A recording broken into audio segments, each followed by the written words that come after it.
ठीक 3:17। पूरा अस्पताल उस समय अंधेरे में डूबा हुआ था। सिर्फ सीसीटीवी रूम के मॉनिटर जल रहे थे और तभी कैमरा नंबर 13 में कुछ ऐसा दिखाई देता है जिसे देखने के बाद सिक्योरिटी गार्ड रफीक डर के मारे अपनी चेयर से ही गिर जाता है, क्योंकि मॉनिटर के अंदर खड़ी सफेद ड्रेस पहनी हुई लड़की धीरे धीरे कैमरा की तरफ नहीं, उसकी तरफ देख रही थी। 15 साल बाद वहां नाइट सिक्योरिटी के तौर पर 24 साल का रफीक ज्वाइन करता है।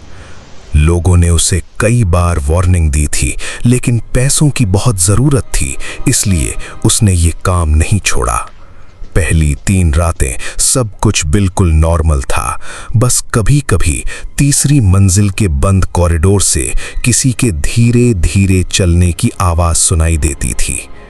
लेकिन चौथी रात ठीक 3:17 पर पूरे अस्पताल की इलेक्ट्रिसिटी अचानक बंद हो जाती है। कोलकाता के बाहर जंगल के बीचों बीच एक पुराना मानसिक अस्पताल था, जिसका नाम अब कोई अपनी जुबान पर भी नहीं लाना चाहता। 2011 में अचानक एक ही रात के अंदर उस अस्पताल के 12 मरीज और 3 स्टाफ रहस्यमयी तरीके से गायब हो गए।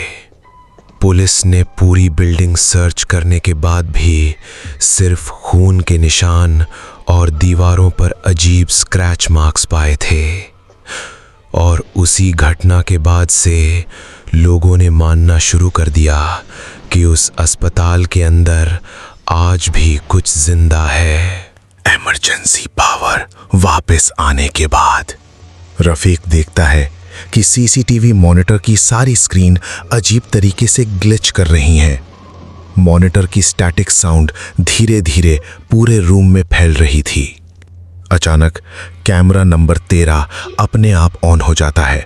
हालांकि वो कैमरा 8 साल पहले ही खराब हो चुका था और स्क्रीन के अंदर दिखाई देता है सफेद ड्रेस पहने एक छोटी लड़की कॉरिडोर के बिल्कुल आखिरी छोर पर खड़ी है।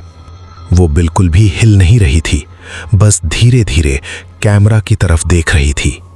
उसके लंबे काले बाल पूरे चेहरे को ढक रहे थे और सबसे डरावनी बात ये थी, उसके पैर जमीन को छू ही नहीं रहे थे। रफीक को पहले लगा कोई प्रैंक कर रहा है, लेकिन कुछ सेकंड बाद उसने जो देखा उससे उसका पूरा शरीर ठंडा पड़ गया।